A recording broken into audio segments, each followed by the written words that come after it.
रबीउल अव्वल से लेकर 12 रबीउल अव्वल शरीफ तक कम से कम हर नमाज के बाद 100 बार दरूद पाक तो होना चाहिए ना।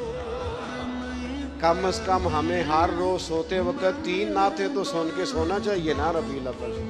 हमें कम से कम ये पूरा महीना हुजूर की सीरत पाक का और सुन्नत पाक का रोज का एक एक बाब का दरस तो सीखना चाहिए ना। हुजूर खाते कैसे, बैठते कहते, हुस्न तकल्लुम कैसा, हुस्न गुफ्तगू कैसा, लोगों से मुआमला कैसा, अखलाक आली हमें सीखना चाहिए ना। और इस माह मुबारक में हमें अमली ज़िंदगी अपनी में वो चीज़ें नाफिज करनी चाहिए जो हमारे रसूल पाक ने हमें अता फरमाई हैं। अल्लाह ताला गुलामी रसूल वाला मिलाद मनाने की तौफीक अता फरमाए। शरीफ आ रहा है, मिलाद करना है तो पूरे ज़ौक़ से करना है। इसको ना थोड़ा करें, थोड़े खर्चों वाला करें, लेकिन प्यार से करें। यानी इस